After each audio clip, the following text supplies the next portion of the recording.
again, I understand Ye's influence. I respect his influence on hip hop culture and on fashion and whatnot. But there's a point where you kind of have to separate the artist from the art.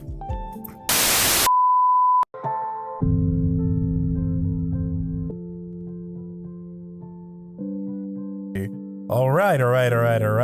Hello, everybody. Welcome to the first podcast episode. I'm Chris, aka Dark Spade. You can call me Spade for short. You know what I mean?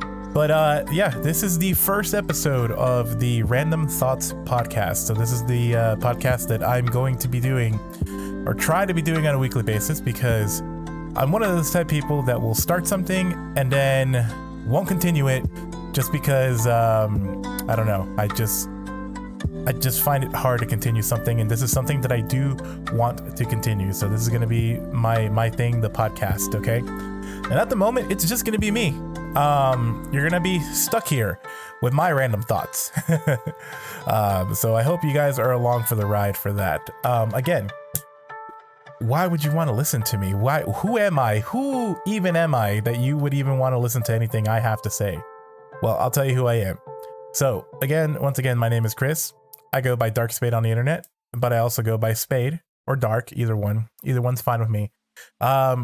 So what is my background? What makes me an authority to talk on anything, really? And to be quite honest with you, I just nothing. I'm just a guy, right? I'm just a guy that has thoughts, and I want to express those thoughts on the internet.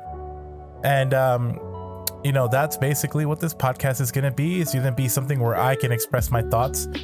Part of that is because I don't have another outlet for this, and I'll explain what I mean. I do have people around me, people that love me and stuff like that, right? But I've always felt that the interests that I have do not align with the people that I hang out with. And so I've decided, hey, let's just put these thoughts on the internet, because guess what? There are people on the internet that may feel the exact same way that I do. And so that's what we're here to do. So I lived a pretty average life, I would say.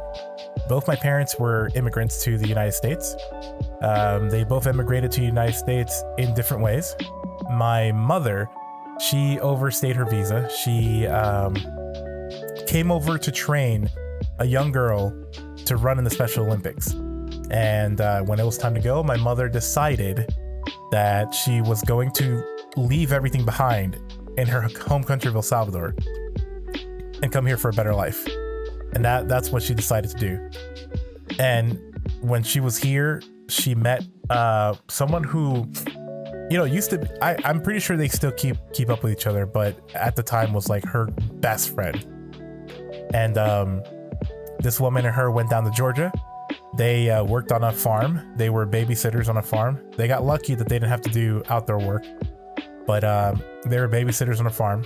And that's how they obtained their working papers. They both moved to New Jersey and started working there. My dad, on the other hand, he was a victim of the 12-year Salvadorian Civil War.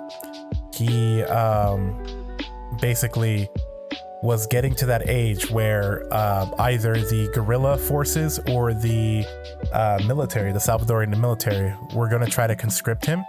My grandmother was afraid of this. And I mean, if you were a parent during that time, this is something that scared the ever-living hell out of you. So, of course, my grandmother saw no other choice but to try to send him to the United States. However, this became very difficult. This became a very difficult task, partly because, well, my dad's dad, I don't like to refer to him as my grandfather because he wasn't really involved in our lives like that. So, but my dad's dad, he didn't want my dad to come over. But the woman that my dad's dad was staying with convinced him to go ahead and let my dad stay with them. My dad had crossed the border illegally. he had gotten caught, but because he was younger and he had somebody that could claim him, he was allowed to stay. But yeah, so that's my family's background. We're from El Salvador.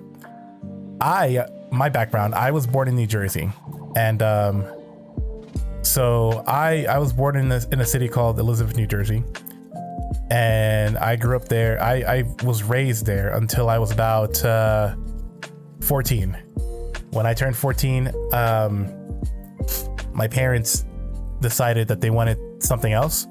Life in New Jersey had gotten really expensive, so they had decided that it was time to go somewhere else, and we moved to North Carolina, which is where I reside now. I went through college, high school and college, of course. Well, I say of course, but I graduated high school, and funny enough, I had told my parents that I would make it to college, and that it would be paid for. I always told my mother this because my mother always wanted me to have, just like every parent, your mother wants you to have a perfect life, a great life and stuff like that. Wants you to have the best life. So my mom would always say that she wanted me to go to college. I didn't know what college was. And so I would always tell her that I would go, and she would always tell me like, hey, we don't have the money. And then I would say, well, I'm going to find the money somehow. And sure enough, when I graduated high school, I graduated with some honors. I applied for federal aid and stuff like that. I got Pell Grants and stuff like that, but it wasn't enough to cover the cost of the college that I chose to go to. Being the first person to go to college, I had no idea what even to do. And so I ended up choosing Wingate University, which is my alma mater. Would not change it for the world, so don't get me wrong. I would not change that experience for the world. But there are parts of me that always felt like I wish I had researched more into college, and my experience would be different, you know. Maybe I would have had a better, I don't know how to say it, but I guess like a better knowledge of like what was ahead of me, because I do feel like, and this is something that I will talk about in other podcasts, but I feel like the American education system does not prepare you, or does not prepare you well enough for what happens in the real world. But that's a topic for another time. But I went to college. I went to college with federal aid and grants and stuff like that. I studied psychology, is what I wanted to study. I didn't know it at the time because when I was in high school, I had this teacher, my 10th grade teacher. He made a massive impression on me. Part of that was because he had a Sigmund Freud action figure. It was a Sigmund Freud action figure that he had pinned up to his board. And the theme of 10th grade, for me at least, I don't know if this is something that continues on, but 10th grade for me, the theme was like inner reflection. It seemed like every novel or every piece of work that we read was about like inner reflection and like the psyche and stuff like that, and archetypes and things like that, things that involved themes of psychology and whatnot. So yeah, he made a big impression on me, and he always was, you know, he was always in my mind. His name was Mr. Slater, and he always was in my mind, even when I went through college and stuff like that, because I had him in 10th grade, but I consider him to be like the greatest teacher I ever had. There are other teachers that I had that obviously had more personality and stuff like that, but Robert Slater, I don't know if you'll ever hear this or this will ever get out to you, but Robert Slater, who taught at East Forsyth High School, let me tell you, you made an impression on me, and you are the reason why I started to go down the path that I started to go down when I went to college. So I decided to study psychology, and that's what my major is in. It's in psychology. Now, here's the thing. A lot of people like to get things mixed up and think that psychology and psychiatry are the same thing, but they are not. Psychology is more of the study of how people think and what the mind does and how it works and stuff like that. So that's what psychology is. It's not psychiatry where you try to basically help people with their problems. Funny enough, I didn't have an interest in psychiatry or counseling or anything like that. It just wasn't my interest. And I had more interest in like looking and researching and doing stuff like that. That was what fascinated me. And more than not, memory is what fascinated me. So much so that when I took my cognitive psychology class, the last thing that you had to do for that class was do a little experiment and do a research paper. And my research paper ended up being like 25 pages or something like that. And it was to me, it was the easiest paper I ever wrote because it was on a subject that I really wanted to study at the time. So, I graduated college in 2012. And I would say I'm a lost soul at that point, because I had spent those 4 years thinking that was going to be it, that I was going to that was going to be it. I'm done. I'm going to go get a job. I'm going to go get me a great job. But sadly, that's not what happened. At the time, my one of my roommates at the time, he was going to med school. He was going to med school in South Carolina, and he didn't really know anybody, and so he wanted to know if I could go with him, basically room with him until he got to know more people, and then we would basically go our separate ways at that point. So that's what I did. I went to South Carolina. One of my closest friends, I roomed with him for a whole year while he got acclimated to the environment and stuff like that. I helped him out. He helped me out.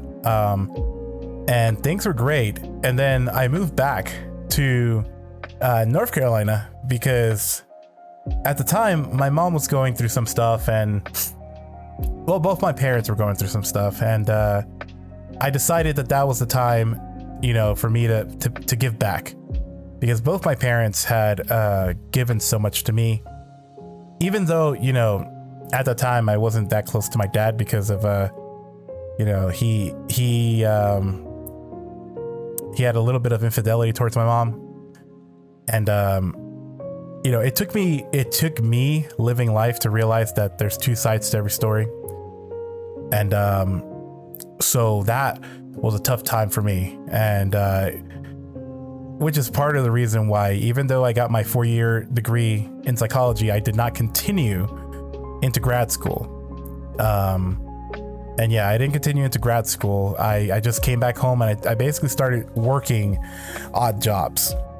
The first job that I worked when I moved back was car salesman.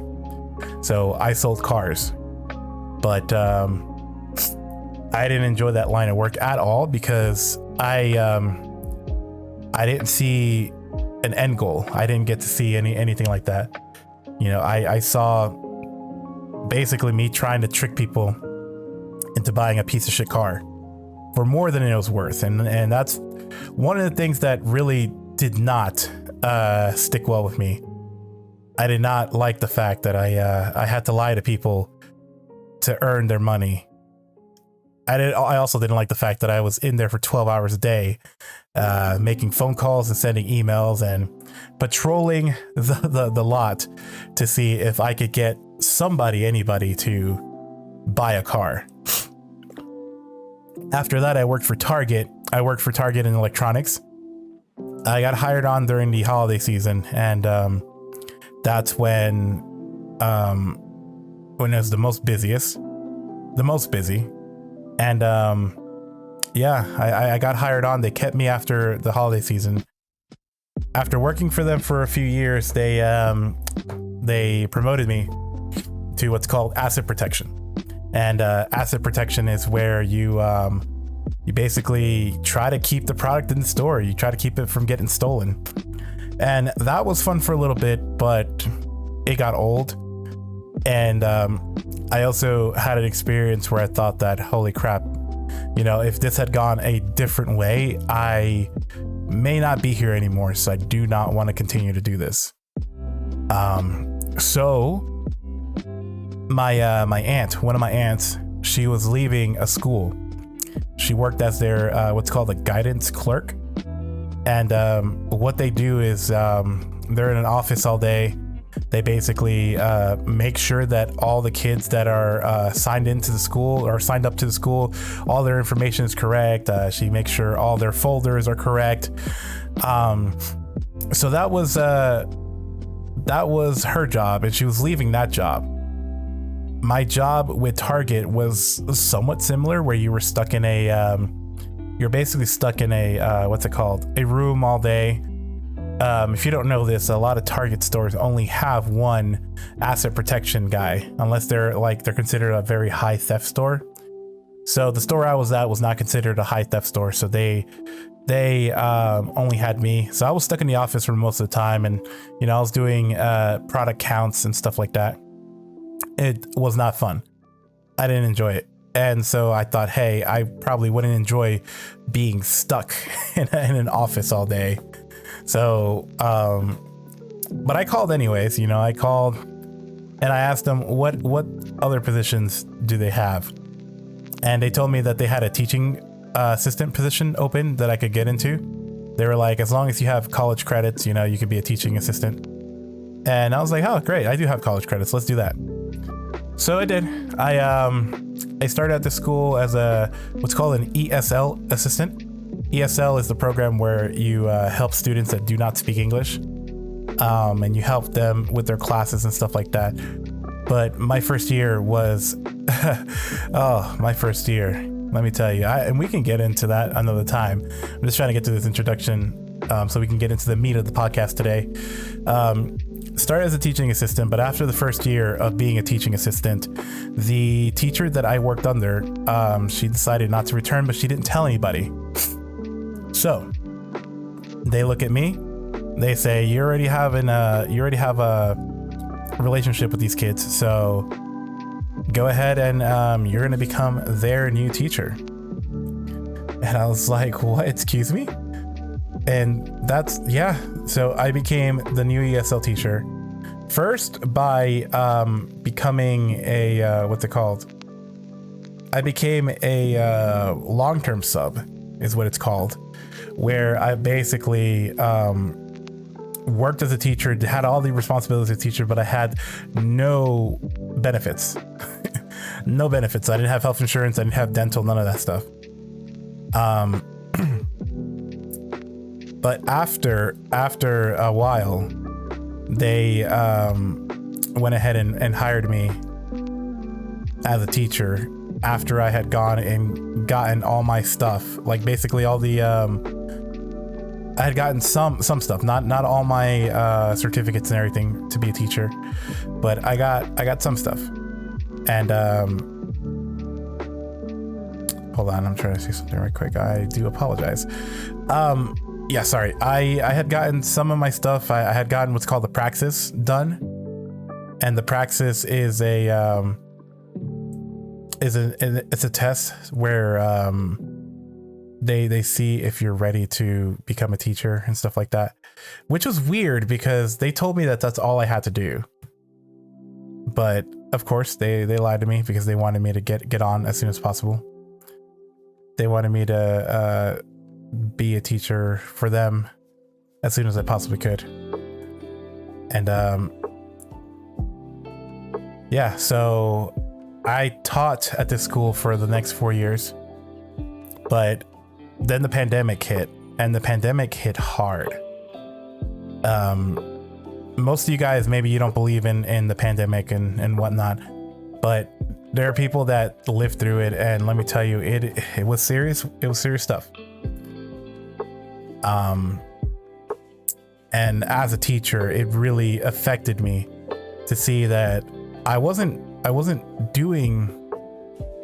helping anymore. It really, that's really what hurt me, was the fact that I really was not helping students anymore, because you taught them through you taught them online through a computer, and you never actually saw them. At the end of the day, the school district basically decided to pass all the students because, the students were, they were not doing what they needed to do. It was insane. They weren't turning in work. They weren't showing up to the online classes at all. And I think that's what really kind of put the nail in the coffin for me. I had already begun to get tired of the school system and how they handle things, but that really put the nail in the coffin for me. And I left teaching for a year, but I needed the benefits. I wasn't going to the doctor on regular, because the American healthcare system is a nightmare. And so because I needed benefits, I went ahead and I started teaching at a different school. And this was a charter school. Now, you would think, oh yeah, charter school, that sounds great. But no, it was kind of a lot of the same BS as the school district that I came from. And so after working for them for a year, I decided that was enough. And I left there and I went back to the school district that I came from. And that's where the story ends, because I just left. I literally, no joke, I literally just left. I no longer work for the school system here anymore. And it feels great to just kind of like do your own thing. It feels good to live the world on your own pace, basically, and try different things. So this is one of the things that I'm trying. I mean, I normally stream anyways, like I stream on Twitch anyways, but this is sort of an experiment. I want to see if I can continue with it, if I can continue doing this every single week. And this is going to be my challenge, is to do this every single week. So with all those experiences that I've had, in my 32 years of life, I've had all these experiences, and I've been through all this stuff. I think I want to talk to people, and so that's basically who I am, guys. In a kind of like a quick nutshell, I've been a worker, because I used to clean toilets for a living. I was a student. I was a teacher. I've been through a lot, and so that's why this podcast is going to be a conversation. This is going to be, because to be honest, guys, I am no expert in anything by any means. I am flawed. Some of the things that I say you may not agree with, and that's fine, because that's what this is going to be about. This is going to be, not really about me having the right way, or me telling you you're wrong or anything like that. It's a opinion. This is going to be an opinionated podcast. So believe me, I will have takes that you may not agree with, but at the end of the day, we're talking about it.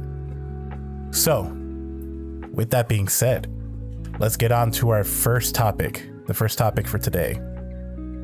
And that is the husband of Nancy Pelosi, Paul Pelosi, being attacked in their home in San Francisco. So if you didn't hear the news, this happened, I think, over the weekend. A guy broke into Nancy Pelosi's home in San Francisco. And he attempted, from what the reports say, of course, because we don't have all the facts, we don't know what's going on, but from what the report says, that he was looking for Nancy Pelosi, and because he couldn't find her, he tried to then attack and assault her husband, Paul Pelosi. Now, I'm going to tell you right now, I'm no fan of Nancy. Nancy Pelosi is a politician. She's a Democrat. Like me, on the political spectrum, I'm more left-leaning anyways. So you would think that I would be on her side, but I don't agree. Like, I'm one of those people that look at Nancy Pelosi and I say, you've been in Congress, you've been in our government for so long. Really, the only thing that you're good at is raising money, but you haven't really, legislated anything that I'm a fan of, So why are you still there? Honestly, like, I think the only reason she's there is to collect money for the Democrats, to raise money for the Democrats. And from what I've heard, she's very good at it. But again, I'm no fan of hers.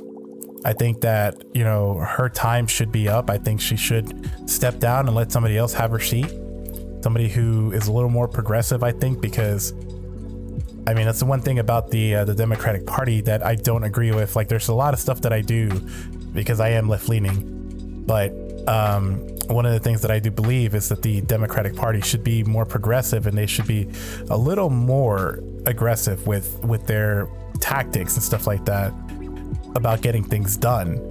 And I do feel like that's one of the hindrances that they have, that they want to play by the rules and they want to give everybody a fair shake.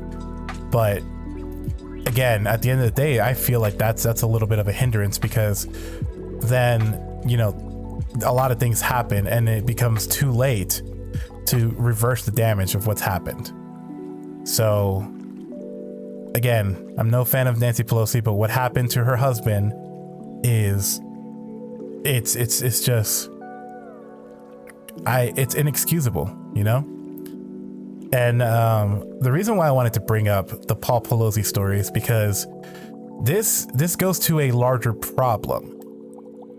And that larger problem being that, people nowadays are now more prone to violence to get things done. We saw this with the January 6th insurrection, right? Where the right, the political right in the United States, were basically hyping each other up. And what did all that hype end up doing? All that hype ended up leading all these people who do not get me wrong, I don't think these people are bad people by any means. Okay? I legitimately think that these people are just misguided. They're being told things that are not 100% truth. If you don't keep up with American politics, then this might be alien to you, but there's a lot of stuff that's been happening where, the political right have been told that people on the left are basically demons and that they need to be exterminated, they need to be destroyed, that everybody on the left is like illegitimate, that we need to be wiped out basically in order for America to be great again. And let me tell you, I'm not much of a demon myself. And I'm on the left, guys. Politically, I'm on the left. I do believe in social safety nets. I do believe in having regulations on certain things. I do not like the fact that a lot of our stuff is not as regulated as it should be. And so because of these reasons, like, a lot of the people on the right think that we're basically demons and that we're basically tearing the country apart, that we are the divisive force in this country, and that, we're destroying the American family. And I wholeheartedly disagree with that. But because they believe these things, a lot of these people, especially the ones that are not well, that don't seek help, the ones that are not well and don't seek help, people who revert to going on the internet and looking for more proof. Because that's the thing, it's like a lot of these people they're on the internet, and they are so on the internet they lose sight of what's real and what's not. And that's basically, from what I understand, from what I've heard, from what I've seen about the situation with Paul Pelosi, that's what basically happened. This man was looking for Nancy Pelosi, and it gives you, to me, it's kind of like what happened in January 6th, because January 6th, the people that were at the Capitol, they were looking for other Democrats. They were looking for Mike Pence. They were looking for Mike Pence. They were looking for Democrats. And specifically, they were looking for Nancy Pelosi, because Nancy Pelosi is seen as one of the leaders of the Democratic Party. And they were specifically looking for her to tie her up and do some terrible things to her. And I mean, you could speculate because of all the stuff that they're bringing. They're bringing zip ties. They're bringing military gear.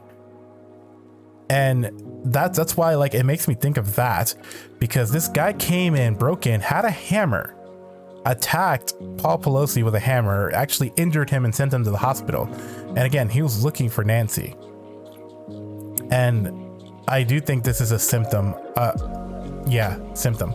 I do think this is a symptom of people who are just online too much, and they lose focus about what's real, what's not real, and they begin to kind of spiral, and they're listening to all these other people that are talking about doing something. And this is a term that's become a little more popular nowadays. Okay, so listen carefully.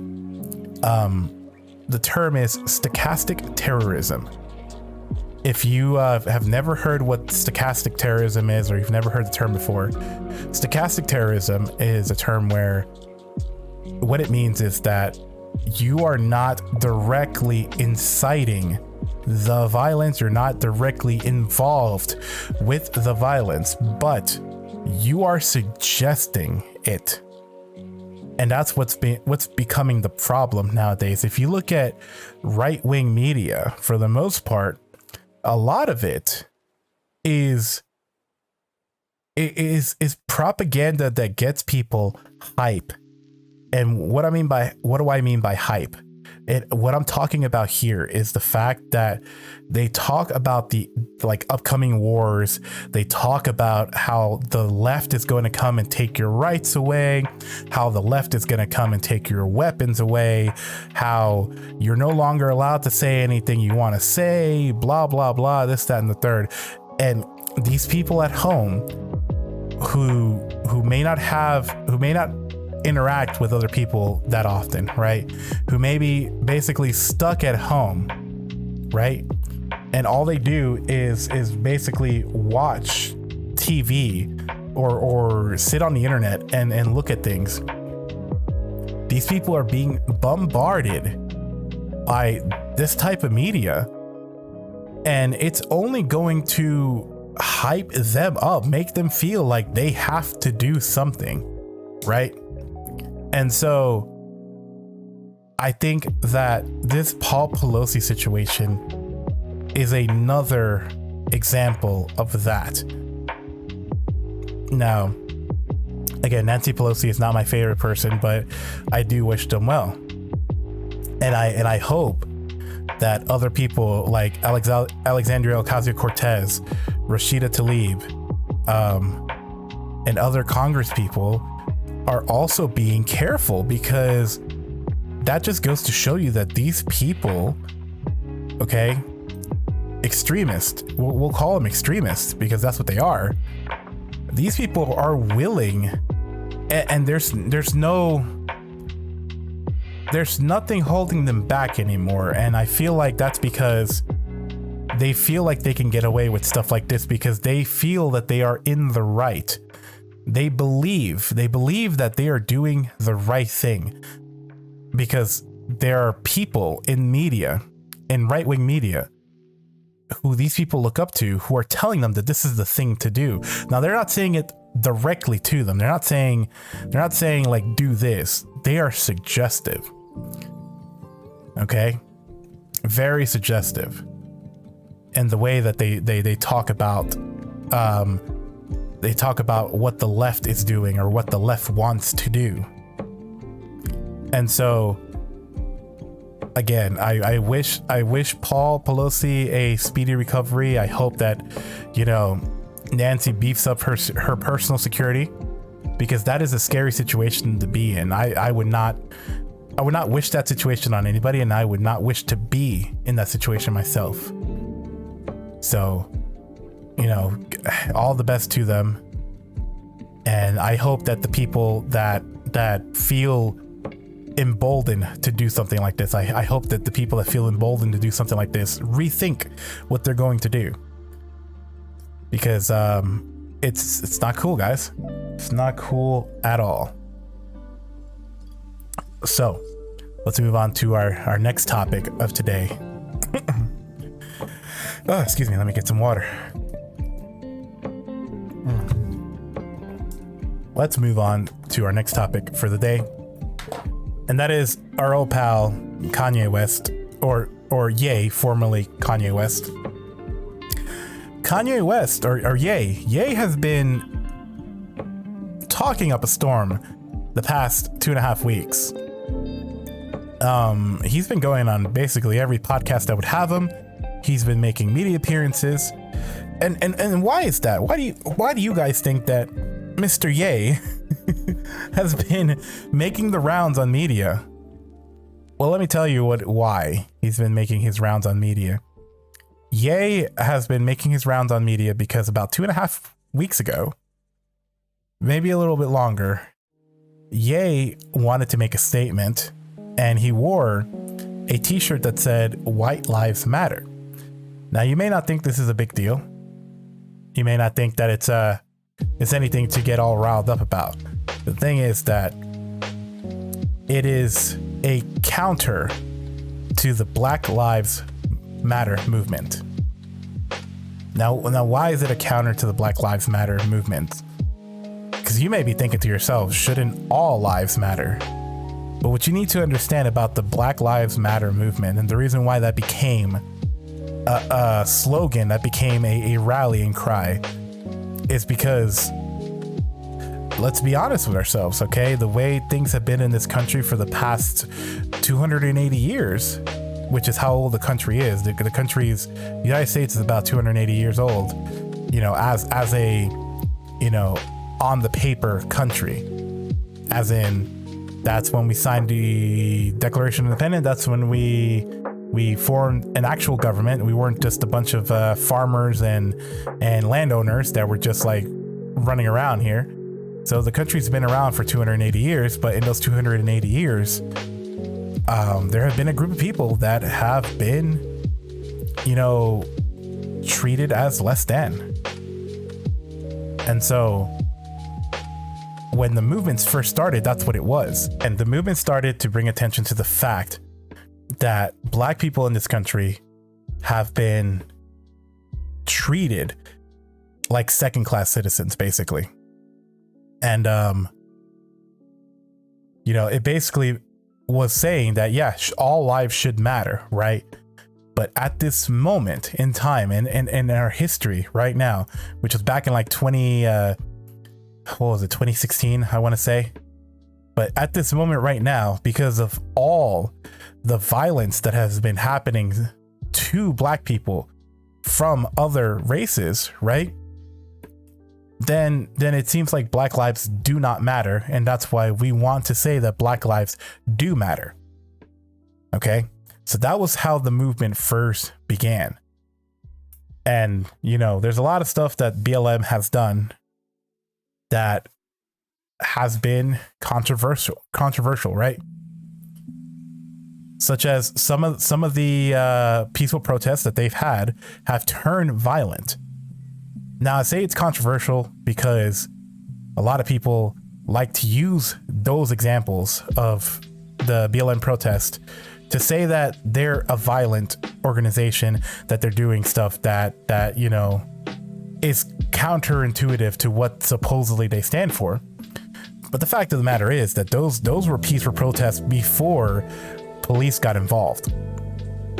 So again, I don't agree with that argument that BLM is a violent operation. I will say that it is a controversial thing, right? But I support it nonetheless. Now, when Ye showed up with a White Lives Matter shirt as a black man, as somebody who is revered in the black community, like that's almost like a slap in the face, okay? And that's what people need to understand about what Ye was doing. I know Ye probably thought that it was going to be, it was going to get people like the media talking and stuff like that. It was going to bring him more attention. It'll bring more attention to his show. But I feel like what it actually ended up doing was basically showing that Ye,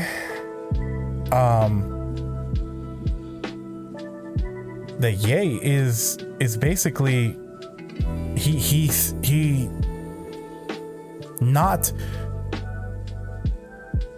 not supportive of his own people. And that even goes to show with what he's been saying lately too. Now, what came after was a barrage of anti-Semitic remarks from Ye. And it's let me tell you, it's a bit of a doozy, if I do say so myself. And now even more recently, it's come out that he's had these ideas, these thoughts since 2018. And it's just wow. For me, especially because I'm a fan of hip hop music. I've been a fan of Kanye West for a long time, of Ye for a long time. I recognize what Ye has done for style, what he's done for music. He elevated the hip hop scene to another level. He brought us a whole new style. He influenced a lot of the new artists that are out today. Like he is their influence. They base their music off of his style. Again, I understand Ye's influence. I respect his influence on hip hop culture and on fashion and whatnot. But there's a point where you kind of have to separate the artist from the art, right? Now, can you separate Kanye West or Ye? Excuse me. Can you separate Ye himself, the person, and everything, all his actions, everything he's saying, away from the art? And I think you can, because everything he's put out before, right? Classic. Not a fan of the Yeezy sneakers, but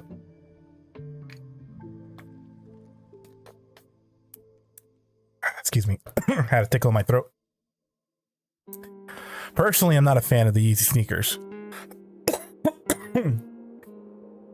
And some of it's like super high fashion stuff that, like, not a fan of it either, but I get the message. Like, I remember there's one where he was saying he wanted people to feel what it's like to be homeless. And, you'd probably think to yourself, like, why would I want to dress like a homeless person? But the message like that to me kind of resonates, So I'll give him that one. But his recent comments, they're just not. And it seems to me what it seems like, it's a person who is lacking sleep. Because pretty much every interview that I've seen him in, he's been in a manic state, basically. And when I say manic, I don't mean like he's just all over the place. I mean, like, you can tell this man has not slept in a couple days with everything he's saying. So it's something where it's worrying. more than anything, it's worrying because, you know, we don't want Ye to end up like, we just don't want him to go too far off the deep end. I don't want him to go too far off the deep end. And it's one of those things where I hope that he, you know, he gets help, because I do feel that it's also a consequence of Ye having the amount of money that he has and not having somebody that basically checks him, because people just let him say whatever he wants. They let him, who's letting him go on all these programs to say what he wants to say, right? I feel like there's no accountability. There's nobody there to say, hey, Ye, maybe this is not the best idea. Because, for example, the Drink Champs podcast that he went on, where they got him drunk, basically, I don't think that was a good look. I don't think that was a good idea to get him on there and let him speak, because that was Ye completely unfiltered. Now, a lot of people might think that Ye is speaking truth, that he's exposing the industry, and that, you know, because he has a lot of defenders, that he's exposing the industry, he's showing people what really is and what's not. But that's not what's happening. I can assure you 1000% that's not what's happening. I literally think that Ye has had some bad business dealings with individuals, and he's letting stereotypes and preconceived notions guide his thinking. And part of that is probably because he feels that, you know, he's just like, well, they do it to black people, so why can't I do it to Jewish people, right? Because he's made that analogy many times, where he says that if, you know, you've got one black person in the car and he's the one that has like illegal stuff on him, but they stop the car and there's more black people in the car, that all the black people are going to go to jail. Like, he's made that analogy many times in all the interviews that he's been to. And he is making a commentary. It's a valid commentary. I'm not going to say that it's not a valid commentary, but he's not making the connection that he thinks he's making. And that's one of the ways that I can tell that maybe he hasn't slept, maybe, because he'll throw that analogy in kind of randomly. And then there's been a couple times where he's just been like, hey, that analogy was great, wasn't it? Why aren't you congratulating me that my analogy is great? He's also had a gripe that people don't call him a billionaire. I think that where Ye is coming from, I think it's a place of privilege, of entitlement, basically, because of his status and stature in society. But also, I think that the things that he's been through in the last few years of his life, you know, losing his mother, having children with Kim Kardashian, not to say that that's the reason, but, you know, just having children. Yeah, those are his first children. I was trying to think if he had any other children other than them, but yeah, having children, losing his mother, having children, going through basically whatever he was going through. It's just a lot, because I mean, even during his supposed presidential run, you know, he wanted to be president. You know, he had a lot of emotional moments on stage that were kind of frightening to see if you watch them. But we hope hopefully you get better, you get the help you need. But yeah, that's all I'm gonna say on Ye, because we'll see how that situation continues to develop. But yeah. So moving on from Ye, this is gonna be the last topic, and then I've got one more like little thing I want to do at the end, and then we'll call it a podcast, guys. The last topic that I want to touch on today is the topic of identity. Now, this is a pretty big topic for me, And I'm wondering if other people kind of feel the same way that I do about this. So let's break this down. I'll start with a story that I like to tell quite a lot. It's a story because on top of what I do here, I'm also an Uber driver. So when I drive for Uber, I like to listen to reggaeton, which is Latin American. If you want to think of it as like Latin American pop and hip hop music together. But when people hear my music, they immediately ask me this question. And the question is, where are you from? Right. And it's been a question that I love answering in a certain way. So if you remember, I said that I was born in New Jersey. So what I always tell people when they ask me where I'm from, I tell them I'm from New Jersey. And almost always, I would say about 8 out of 10 times that people ask me that question, 8 out of 10 times they're going to respond with, no, but where are you really from? And I think it's hilarious to me because, again, with the topic of identity, I recognize my ethnicity. My ethnicity is Latin American, you know, Central American to be more specific. I'm family's from El Salvador. But like who I identify as a person is something completely different. And I think it's one of those funny things that most people probably don't sit and think about, but as I get older, it's something that I do think about, and it relates to everything that I do, right? As an educator, we teach about identity in literature and whatnot, right?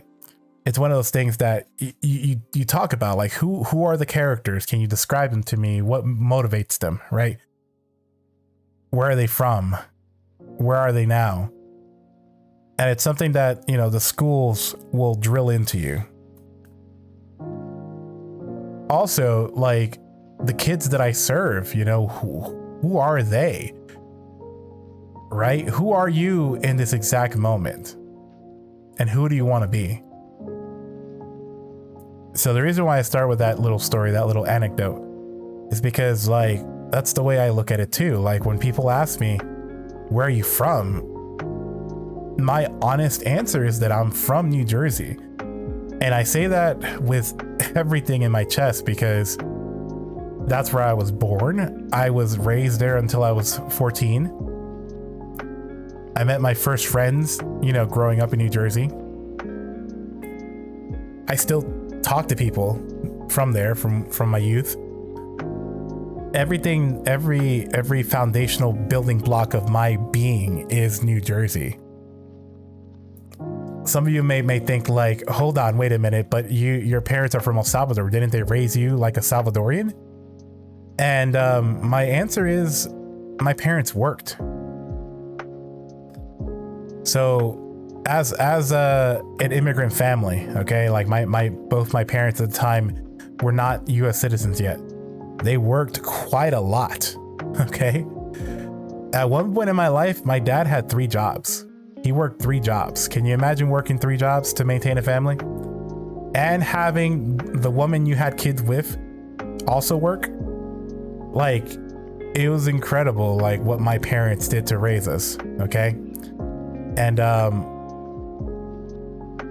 part of that is the reason why my identity is so mixed, because I was raised around a lot of different cultures. Elizabeth, New Jersey is like another little melting pot up north. You have people from Colombia, you have people from Puerto Rico, from the Dominican Republic, you have people from Venezuela, from Peru, you have people from Argentina, Honduras, you know, you have all these people mixed in together in one spot. On top of that, you have the overarching influence of, you know, the Italian population, the Portuguese population, the Greek population, all these people mixing in one spot. Okay. So when we talk identity, like when I was growing up, like I identified with a lot of these groups, especially like the food and the way that other people's families like got together and stuff like that. You know, like we always like to talk about how it takes a village to raise a kid, and that is so true. It is probably one of the truest things that anyone can say, that it does take a village to raise a kid. And my village was Elizabeth, New Jersey.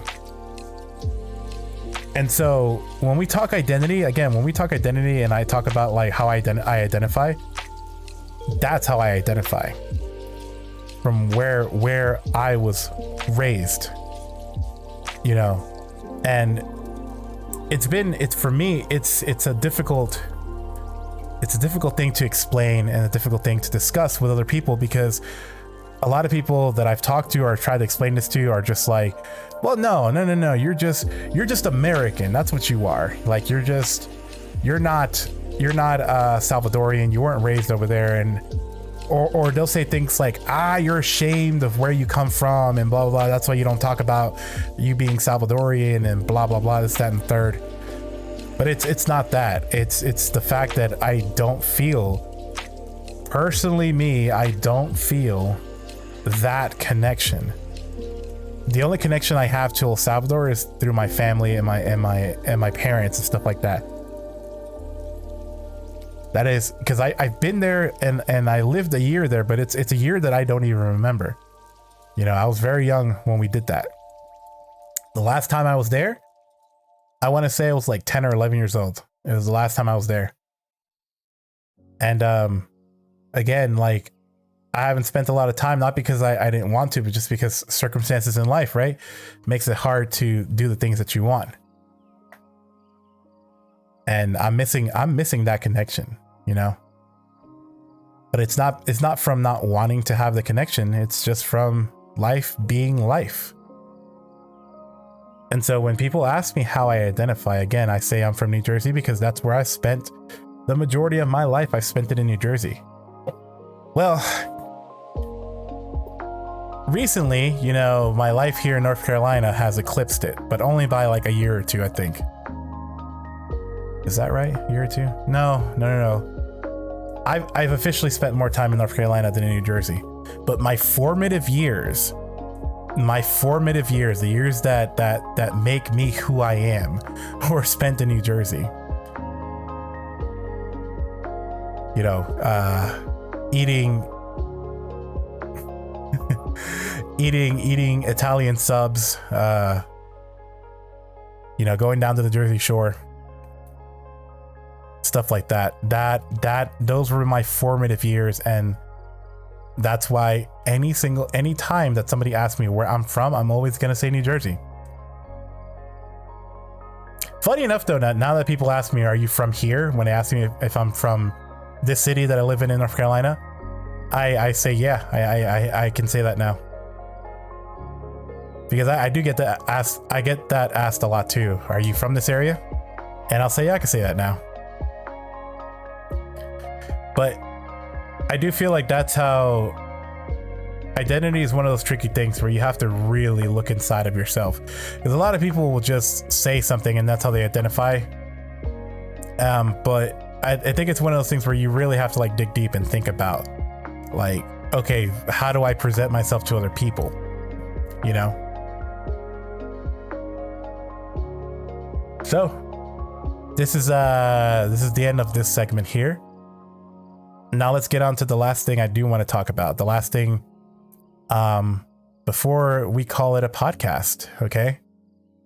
The last thing that I do want to talk about is this thing that I do want to start doing, because there are a lot of young, impressionable men on the internet nowadays that will go on different platforms. They're looking for people to look up to. They're looking for guidance on certain things. And I feel like it would be a disservice if I didn't throw my 2 cents in there. By no means am I an expert on anything. Again, I will say that one more time. I'm just a guy that's lived life. But to see the amount of toxic masculinity, and I will say it with all my chest, toxic masculinity that's out there, that is the reason why I'm going to end every podcast with this segment. And this is basically my attempt to try to debunk what the manosphere is pumping out. Because there's a lot of let's say misinformation about what it is to be a man. There's a lot of stuff that's been said that I do not agree with, because it's simply not true.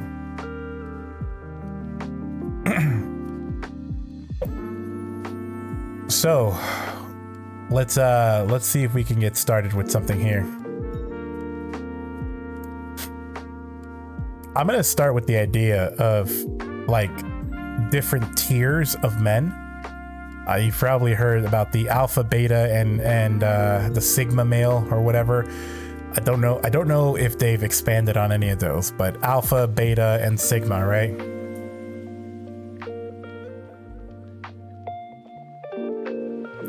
I think that those are just silly ways to try to categorize different types of men, especially men that don't fit that mold, right? Everybody likes to think that like natural leaders are alphas, people that don't lead are betas, people that follow are betas, and stuff like that. And that's just old school, an old school way of thinking of things. But it doesn't really fit with today's time if you really think about it. My idea of what a man is if you do everything you're supposed to do, then you're a man. Like what more could you want, right? If you have a family and you take care of your family, then you're a man. If you have things that you like doing and you do them, then you're a man. Doesn't matter what type of man you really are. And I think that only comes into play.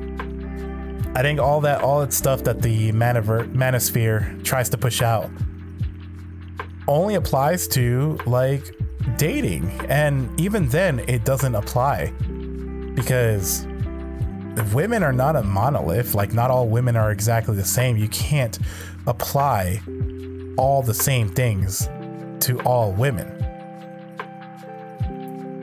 And that's where I feel like a lot of the misinformation comes from. All these men trying to compartmentalize and make the world make sense to them by attributing things to all women. Unfortunately, that's human nature, right? We try to categorize and compartmentalize everything. That's just human nature, right? But life is not like, life is messy. Life does not work that way. Life does not care. Okay, simply put, life does not care.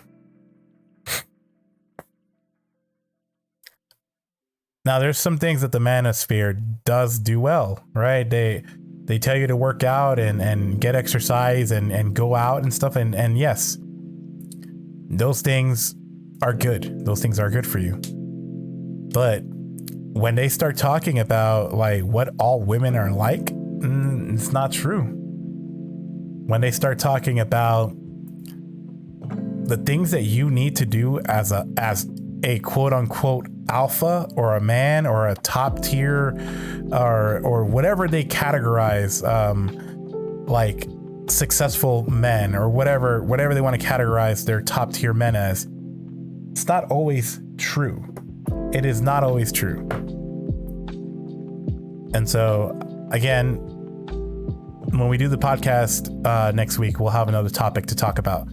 But as far as this goes, I'll have a topic. But for right now, this is just kind of like an introductory segment here to this last little bit, because this is where I do want to reach out to all the young men that may be out there that may come across this. And again, I'm not an expert. I'm going to say this 1,000,000 times. I'm not an expert. I'm allowed to be wrong. I'm going to be wrong on a lot of things. But let's figure this out together. Let me not just sit here and tell you what you need to do to be successful. That's why there's a chat here. Let's figure it out together, okay? Let's figure this journey out together. Let's figure you out. Let's figure me out, right? Let's see what happens. And again, I'll have a different topic for next week as far as the manosphere stuff. But for this week, I just want to introduce the topic and see and show you guys that this is going to be at the end of the thing. And my ideas, I just wanted to give you my introductory ideas into what I think of the manoverse, right? Or the manosphere. I keep calling it the verse. What I think of the manosphere, because again, I do believe that there are some things that they get right, such as cleaning your room, getting exercise and going out and stuff like that. There are things that they get right, but I don't agree with the way that they view women. I don't agree with the way that they think that a top tier or a top of their class men should be or should act like. I don't agree with those things. So we'll talk about them next week. But for right now, guys, if you sat here for the whole hour, if you were lurking in chat, or you sat here for the whole hour, I do appreciate you coming through. The way this is going to work is we're going to go live here on Twitch every week. And then 2 days later, we'll upload it to YouTube. And then from there, we'll put clips up. But guys, you have been awesome. I've been Dark Spade. And this is going to be the end of the podcast. I will catch you guys next week. Have a great day, a great night, whatever it is in your part of the world. Please just have a great one, and I'll see you later.